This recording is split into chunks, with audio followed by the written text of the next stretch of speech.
오늘 우리가 읽은 이 본문을 통해서 오늘은 하나님 나라의 심판과 영광이란 제목으로 하나님 말씀을 전하도록 하겠습니다. 세상을 살면서 오늘도 우리들은 영광이라는 말을 참으로 많이 듣습니다. 어떤 이들은 상을 받는 자리에 서면 영광이라는 이야기를 하고, 어떤 이는 어떤 자리에 초청을 받으면 또 영광이라는 말로 초청받은 데 대한 화답을 합니다. 그러므로 우리들이 바라볼 때 이 영광이라는 단어를 쓰는 경우들을 보면 성공한 자리에서나 느끼는 영광, 그리고 어떤 명예를 얻었을 때 느끼는 영광, 그리고 나아가서 인생 가운데 뭔가 가치 있는 일을 얻었을 때 느끼는 영광으로서 우리는 영광이라는 말을 참으로 많이 하며 살아갑니다. 하지만 예수님께서는 오늘 말씀을 통하여 그 영광이라는 말을 정말 우리의 주님이시오, 우리의 하나님 되시며 또한 이 땅에 다시 오실 심판주로서 있는 그 자리로서 영광이라는 말을 사용하셨음을 우리는 기억하여야 합니다. 오늘 말씀 가운데는 영광의 자리와 함께 심판의 날에 대하여 말씀하시는 예수님이 계시는데, 오늘 마태복음 25장은 마태복음 24장 종말의 징조에 대한 말씀 이후에 마태복음 25장 1절에 천국은 마치라는 표현을 통하여 하나님 나라에 대한 이야기요, 하나님 나라가 심판의 날로서 임하게 됨에 대하여 오늘 말씀하고 계시는 것을 분명히 보게 됩니다. 사람들은 살아가면서 영광이라는 말을 참으로 하고 싶어 하죠. 그런데 중요한 것은 이 영광이라는 말만 하기를 좋아한다는 겁니다. 그 전의 과정이라든가 그 전에 있었던 일들에 대해서는 생각하지 아니하고 그저 얻어진 후압과도 같은 이 영광이라는 것에만 치우쳐 있는 우리의 잘못된 모습. 그리고 또한 어찌 보면 이 시대를 바라보며 우리는 결과에만 치중하고 동기나 지나온 과정에 대해서는 이러면 어떻고 저러면 어떠하냐, 그러면서 하는 말들이 좋은 게 좋은 거 아니냐는 식으로 말하며 그 이후의 결과로서 영광의 모습만을 떠올리게 된다라는 겁니다. 하지만 하나님께서는 오늘 이 영광과 영광을 말씀하시면서 바로 심판을 함께 말씀하신다는 것을 우리는 기억해야 하는 것이에요. 그럼 오늘 말씀의 제목도 하나님 나라에는 영광만 있을 것 같지만 그 가운데 심판도 있으므로 제목이 하나님 나라의 심판과 영광이라는 제목으로 말씀을 전하게 되었습니다. 하나님 나라에는 영광과 심판이 함께 한다고 그랬죠. 왜냐하면 하나님의 영광은 진리 가운데 거룩됨으로 나타나는 영광이기 때문입니다. 그러므로 그 가운데 이 심판이라는 것은 마땅히 필요한 일일 것입니다. 그런데 우리가 먼저는 중요하게 볼 것이 무엇이냐면 마지막 날, 여호와의 날, 주의 날, 우리의 예수님께서 다시 이 땅에 오시는 날에는 모든 세대가, 모든 역사가, 그리고 모든 숨결이 한 영광의 보좌 앞에 나오게 되더라라는 겁니다. 바로 이것을 말을 바꿔본다면 바로 심판대 앞으로 나오는 것을 말하는 것이지요. 오늘 말씀 가운데는 영광의 주께서 다시 오신다라고 말씀하시죠. 인자가 자기 영광으로 모든 천사와 함께 올 때에 우리는 여기서 매우 중요한 사실을 보게 됩니다. 예수님께서 이 땅에 오셨던 그 초림하실 때는 어떠한 모습이었습니까? 왕으로 오셨고 종으로 오셨고 사람의 아들로 오셨고 우리의 메시아로 오셨지만 중요한 것은 오셨을 때의 모습은 말구 위에 누이신 초라하고도 겸손한 모습이었다라는 겁니다. 하지만 예수님께서 재림하실 때의 모습은 결코 말구에 누워서 오셨던 초림의 모습과 같지 아니합니다. 그때에는 만왕의 왕으로서 천사들과 함께 모든 이들 가운데 내가 너희의 왕이다라는 사실을 알리며 오신다라는 겁니다. 그러므로 예수님의 재림의 때는 마땅히 심판의 날이요 심판의 때로서 우리들이 온전히 바라보게 되어지는 바 히브리서 9장 28절에서는 이렇게 말씀하고 있습니다. 구원에 이르게 하기 위하여 자기를 바라는 자들에게 두 번째 나타나시리라. 아멘. 내용이 있으면 예수님이 이 땅에 오신다는 겁니다. 처음 오셨듯이.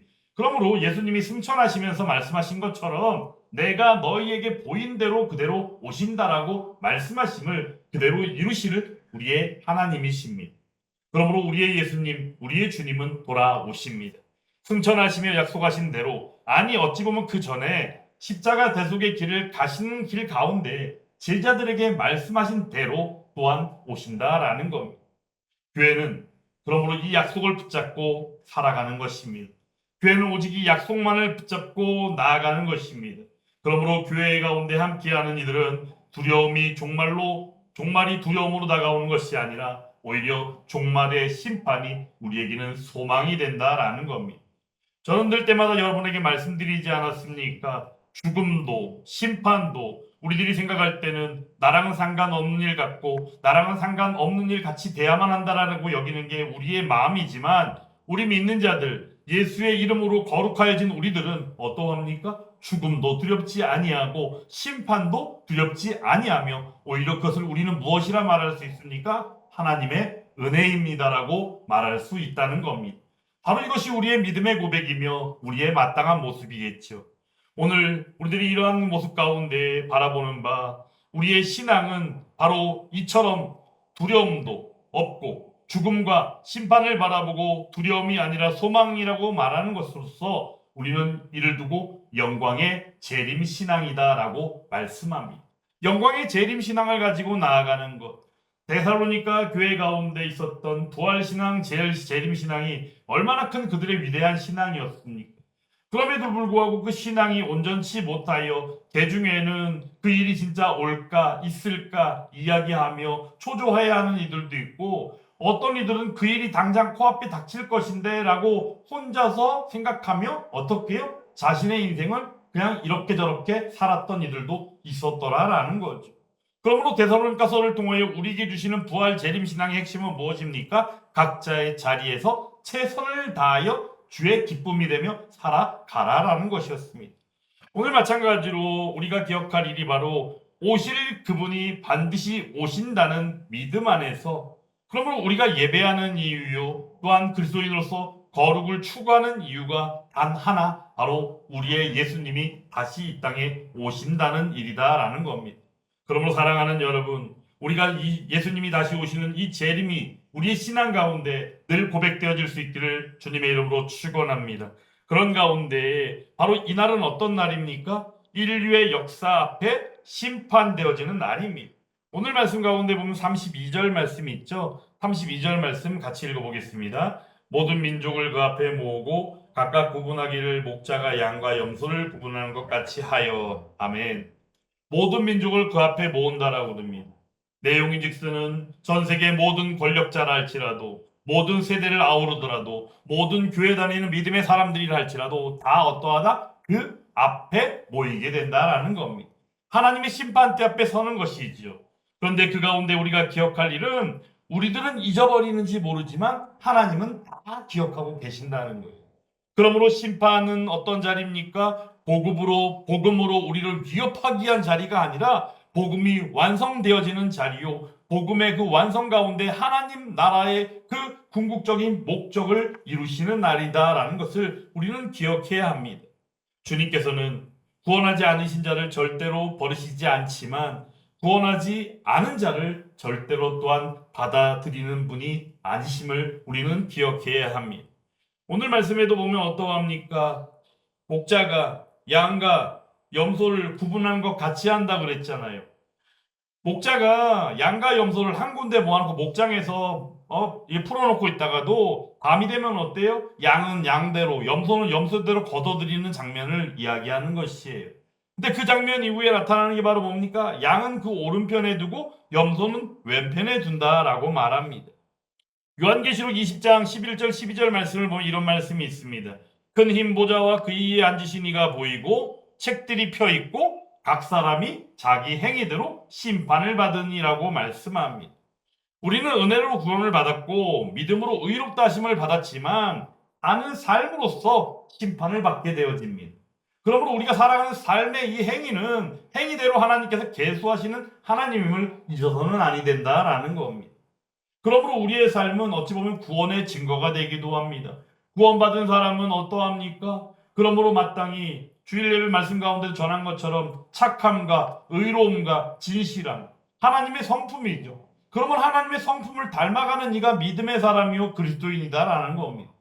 그러므로 그가 어떠합니까? 그러한 삶이 구원의 증거로 나타나므로 또한 그렇게 살아가는 삶을 통하여 우리가 생명되었음에 대하여 증언하고 확증하고 있다는 겁니다. 사랑하는 여러분, 여러분들 삶은 어떠합니까? 생명으로 증언하고 확증하는 삶을 살고 계십니까? 그 삶은 어려운 삶이 아닙니다.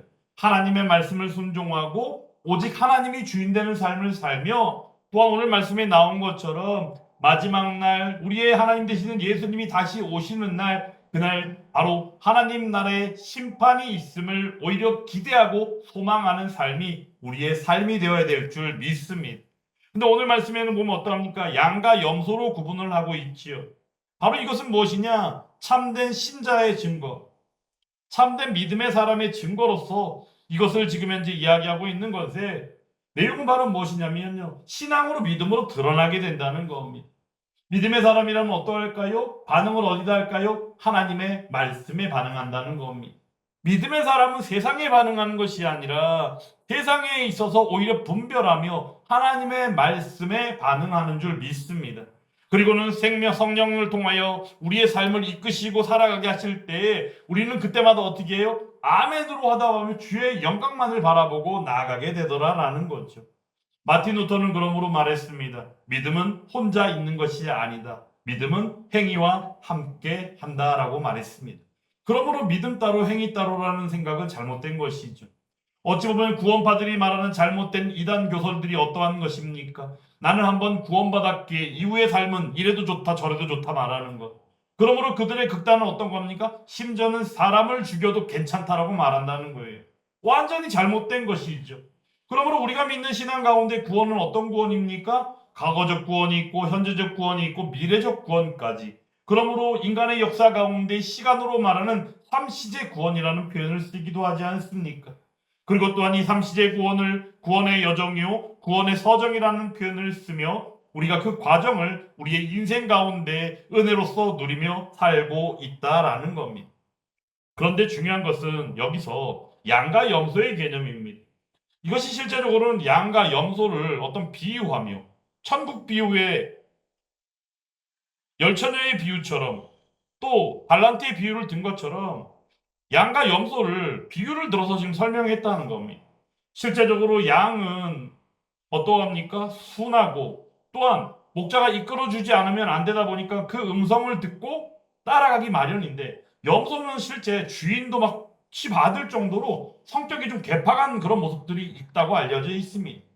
실제적으로 양과 염소라는 그 동물의 특징이 그러한 모습이 있는 것처럼 어찌 보면 이 비유를 통하여 말씀으로도 그렇게 하신 건데 실제 여기 드러난 내용은 바로 무엇이냐면 양은 어떠합니까? 우리가 요한복음 10장의 말씀을 통하여 볼 때에도 어때요? 양은 바로 내 양이라면 어때요? 내 음성을 듣고 나를 따른다라고 말씀하셨다는 바로 그러므로 하나님께서 택하신 그 양이라면 하나님의 자녀라면 당연히 우리의 목자 되시는 주님을 따라가는 것은 당연한 일일 것이다라는 거예요. 근데 염소는 어떠합니까? 방금 전에 소개한 것처럼 괴팍한 성격이 있는 것처럼 염소의 어떤 여기에서 표현적인 어떤 의미는 무엇이냐면 자기 길을 간다는 거예요. 자기 방식대로 살아간다는 거예요. 근데 요즘 시대에는 또 어떤 방식으로 나타나냐면요. 하나님을 나의 하나님이라고 말하면서 삶은 딴 방향으로 가고 있다는 거예요. 이게 바로 요즘 시대 우리들의 모습이다라는 겁니다.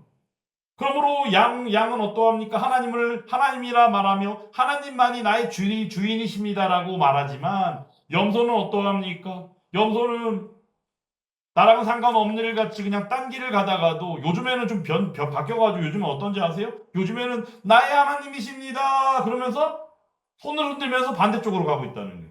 이게 바로 요즘 시대 염소의 모습의 또 한 부분이더라라는 겁니다.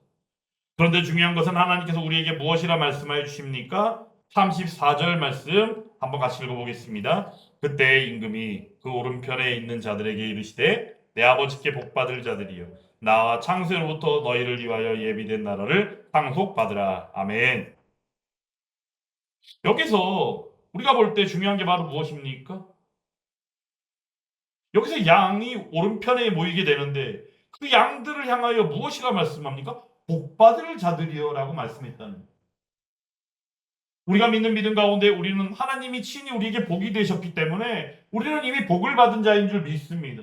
그런데 중요한 것은 오늘 미래적인 심판 가운데 복받을 자들이라고 말씀하셨으므로 말미암아 예수 믿는 사람들 가운데 하나님 나라의 그 축복은 늘 떠나지 아니하는 너무나도 큰 은혜임을 우리는 기억해야 한다는 것입니다. 그리고 또한 하나님께서는 그들을 향하여 무엇이라 말씀합니까? 너희를 위하여 예비된 나라를 상속받으라 라고 말씀했습니다. 오늘 말씀 가운데 그 뒷부분에 이제 언급된 부분 가운데 왜 그들이 하나님 나라를 상속받아야 하는가의 그 이유를 이제 소개하고 있는 내용들이 나오는데, 그 내용들에 보면 간단하게는 뭐 줄일 때 먹을 것을 주고, 목마를 때 마실 것을 주고, 나그네 되었을 때 영접할 것을 주고, 헐벗을 때 옷을 입혔고, 뭐 여러 가지 모습으로 나타나는 것을 보게 됩니다. 근데 중요한 것은 바로 무엇입니까? 이게 섬김이라는 것이죠. 섬김이 어떻게 나타납니까? 사랑으로 나타납니다. 주님의 사랑으로 나타나는데, 이 섬김이 어떻게 나타나느냐? 우리 하나님 되시는 예수님은 몸소 섬기러 오신 분이지만, 우리는 이미 예수 그리스도의 그 섬김을 받았기에 누리기에 나아가 전하는 섬김이 우리에게 마땅하더라라는 거예요. 그러므로 교회는 하나이며 하나됨 가운데 사랑으로 섬기며 나아가는 일들이 바로 양이요, 바로 복된 자들로서, 복받을 자들로서 그들을 위하여 예비된 나라를 상속받으라라고 말씀하고 계시다라는 겁니다. 그런데 이 상속은 우리 어떤 행위로 만들어진 것입니까? 아닙니다. 하나님께서 친히 오늘도 말씀해 주셨을 때 뭐라 그래요? 창세로부터 너희를 위하여 준비하셨다라고 말씀합니다. 창세로부터 준비된 은혜. 그러므로 구원은 전적으로 어때요? 하나님의 은혜라는 것을 우리는 부정해서는 안 됩니다. 하지만 그 은혜가 우리 안에서 주님을 닮은 모습을 성령 하나님의 역사를 통하여 만들어내며 또한 그것을 전하게 하시더라라는 거죠. 일제강점기 때 여러분들 이름만 들어도 잘 아는 목사님, 주기철 목사님이 계셨습니다. 감옥에서 고문을 받으셨는데 이 목사님께서 늘 찬양이 끊이지 않았다고 합니다. 근데 이 고통 가운데 이 찬양을 부르고 계시는데 이 간수들이 와서 찬양을 부르지 못하겠다고 합니다. 근데 그 가운데 한 사람이 물었다는 거예요. 아니, 당신은 도대체 어떻게 된 사람인 게 이런 지경에서조차도 그럽니까? 도대체 당신을 이렇게 만든 그 신이 도대체 누굽니까? 나도 알고 싶습니다. 라고 말했다는 거예요. 세상에 볼 때 고난 가운데에서도 주를 사랑하는 자, 바로 그가 누구예요? 양이다라는.